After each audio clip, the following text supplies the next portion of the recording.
joined by William & Mary head coach Tony Shaver. To his left is Quinn McDowell. To his right, Tim Rusthoven. We'll start with a comment from Coach Shaver on the game and then open up for some questions. Well, I thought both teams battled really hard. I mean, you could see a lot of desire in both teams. I thought our effort was certainly good enough to win. I thought our defensive effort was good enough to win tonight. But offensively, we weren't very good. Our execution level was low. A lot of that has to do with Northeastern. They really played a great defensive team or game, I think, and just a lot of little things execution-wise weren't very good for us tonight, and really big part of the game. And we also two statistics that we've split with them during the season. Two statistics were glaring in the win and the loss. Was the number of free throws taken by the winning team and the rebound total by the winning team. And clearly they won that battle tonight. We thought that would be the real keys. And they shot 33 free throws tonight and out-rebounded by 15. And that's part of the key to the game. Quinn, obviously, still raw, probably still sinking in at the moment. If you could talk a little bit about the emotions you're feeling right now, obviously your last game. Yeah, it's difficult to believe that it's over.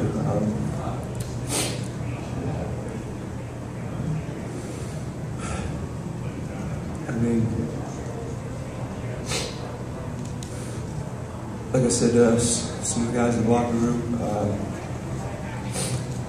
in terms of wins and losses, my career's not gone exactly as I envisioned it. Especially this season has not gone as anyone planned, as anyone thought that it would go. I think coming into the year we had such high expectations for ourselves, and then just didn't live up to those expectations. And what makes it even more frustrating is that I think that every person in that locker room wants to win, wants to do everything that they could do to make themselves a better player and make the team a better player, but we didn't get it done this year. As I told the guys, it's not a group of guys that I would have rather gone through this year with, and that's what's made the last 4 years special. Hey Tim, what do you attribute the turnaround in the rebound differential from when you played them at your place a few weeks ago to tonight? I really don't know. I wish I had an answer, but it's just, I think we played hard, but like Coach said, we didn't execute. We didn't come up with the rebounds we needed to come up with. I don't know if it was 50-50 balls or getting a body on people or what, but we didn't do it. And it starts with me, so I take a lot of credit for that. And we just didn't play the way we should tonight, and our seniors deserve a lot better out of us. Tony, did they do anything different defensively than you had seen in the previous two games against them? No, not really, Dave. I mean, they're a good defensive ball club. We clearly shot it better last time we played them in our own building, but we knew they would switch ball screens, which they did. I don't think our guards drove the switch as well. When there are 5-man switches on our guards, we didn't drive that as well as we should have. And I don't think we got the ball to Timmy enough on that switch, and it's something we really wanted to do. I mean, I think he ended up taking 9 shots, but that was one of the real points of emphasis for us, was try to get him shots when they did make those switches. Hey Coach, can you talk a bit about the play of Julian Boatner? I know it's been a tough season for him, but seems to really provide a spark off the bench. Well, he played really well tonight. I mean, it was a game where savvy, I think, and intelligence really, really were important, and he has a lot of that. And he's a really good young guy that's, yes, in some ways has had a tough year, but I think Julian's a good example of his team right now. I mean, he certainly didn't play well early in the season, but he remained a great teammate and really improved during the last 3 weeks of the season, and was really a key for us staying in that, hanging in that ball game tonight and giving ourselves a chance to win. So I thought he played well. Coach, when you got Lee in foul trouble and he goes out as quickly as he did in the second half, did you feel pretty good? Did you think maybe you could kind of make a move on him at that point? Well, we were happy with that day, but we also had our point guard on the bench all night. Brandon Britt played, I think, 11 minutes because of foul trouble. So I think those two things offset themselves a little bit. Funny, you got within 3 fairly late. Can you talk about what happened at that point, and then 2, what he's meant to your program? Well, I think we cut it to 3 and missed a free throw there. We cut it to 2, and then, if I remember correctly, they came down and made a 3 at that point. Big turnaround in the ball game, but Tim, I mean,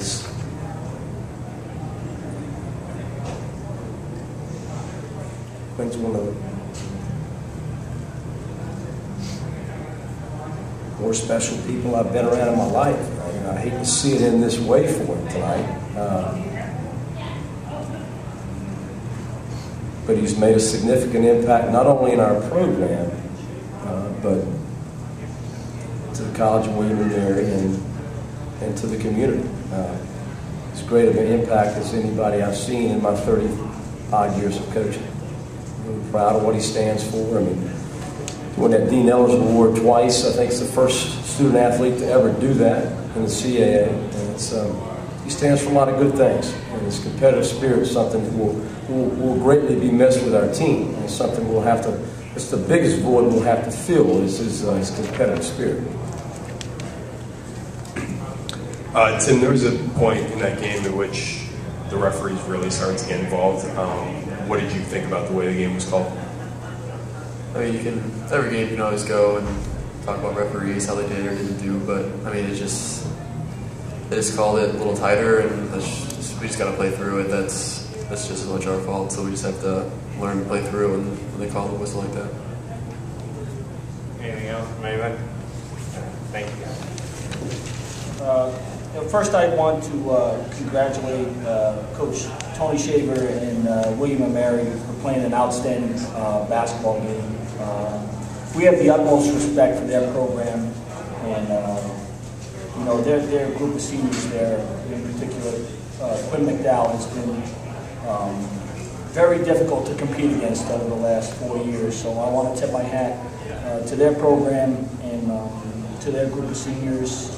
They finished the year about as well as any team in this league, and it's just a tribute to Tony and his staff to keep that group together and keep them improving.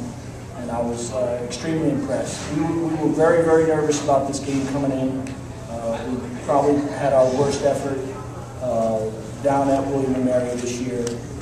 We had a good week in preparation leading up to this game tonight, and we needed every bounce and every ounce of effort to get a very hard-fought victory this evening. Questions, if you raise your hand, and we'll bring the microphone around.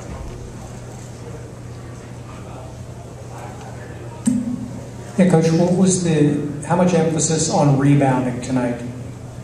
Well, I think in the first game, in the game down in Williamsburg, we gave up 15 offensive rebounds, so it was a big point of concern for us and a point of emphasis in practice.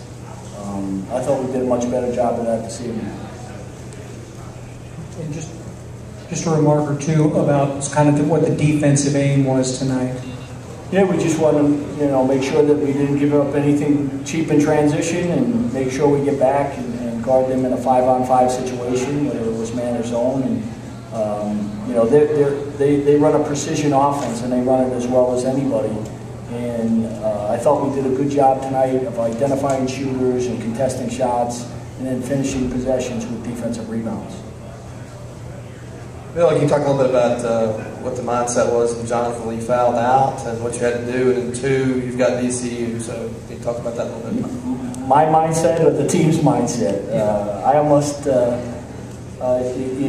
John's been so great for us all year long and just been such a leader and, so consistent for us. So at that point in time, to lose him was critical. And you just have to admire the courage and the performance of Quincy and a couple of the other guys to really step up and really make sure this wasn't the last game of the year for John. And when you lose your point guard in those situations, and you know that there are going to be in-game situations, you're going to need execution. He's probably the first guy we can't afford to lose. So I was very proud of our guys to be able to withstand that adversity and execute down the stretch and really finish off the victory. As far as VCU, we've had a couple of great matches with them. Coach Smart has done an unbelievable job, getting his team back to the top of this league, and I don't think that's any small task given all the notoriety and everything that went around with the Final Four run last year.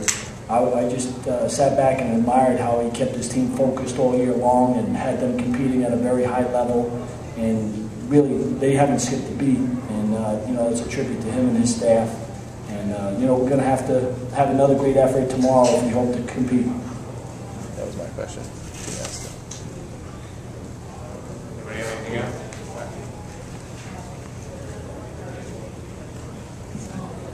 Can we just get the players' thoughts on playing VCU as well? You guys really played them well at the Siegel Center, and now you're going to have them here in Richmond again. Just talk about taking them on again.